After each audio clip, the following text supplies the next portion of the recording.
Fil-2019 wara li l-Air Malta suppost għamlet ftit aktar minn €1,000,000 fi profitti, il-Gvern Laburista kien qalilna li għandu viżjoni għall-linja nazzjonali tal-ajru. L-istorja li għandna qudiemna llum hija storja ta' viżjoni, ta' leadership, ta' determinazzjoni, ta' bidla, ta' aspirazzjoni.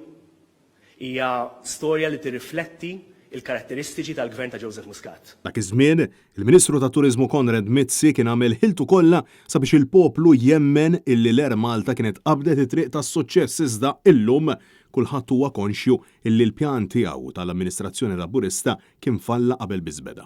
Din hija storja fejn tajna viżjoni, kellna pjan, kien hemm ħidma kbira u kien hemm ambizzjoni kbira.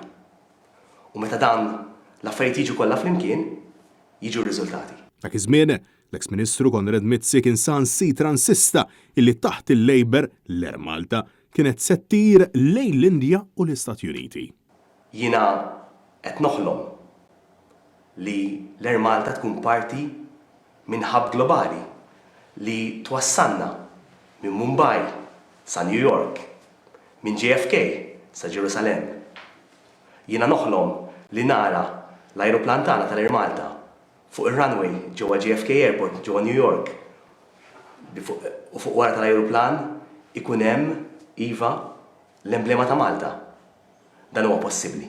Dal-istess perjodu, il-Partit Laburista kien iddaħħal in-nies tiegħu jaħdmu fl-Air Malta bil-pagi jiżdiedu sproporzjonalment u bil-konsegwenza li tniżlet arkub tejha darba l dejjem. Fost dawn kien hemm ħafna minn tal-qalba fil-Labor li sabu ġob mal-linja nazzjonali f'din il-lista imma anke l-propagandista tal-Midja Laburista Karl Stanja Navarra. Dan kien ukoll iż-żmien meta tfaċċa l-President Emeritu George Abela li tul is-snin baqa' jagħti konsulenza lill-Gvern biex jindirizza l-kwistjonijiet tal-ħaddiema. Konrad Mizzi kien ikkonvinċa lill-impjegati llum ħafna minnhom imkeċċija mill-linja tal-ajru illi l-viżjoni tagħhom għall-Air Malta kienet waħda ta' suċċess. You bought into the vision u bis-saħħa tagħkom illum l-Air Malta mixja l qudiem u għandha futur sabiħ.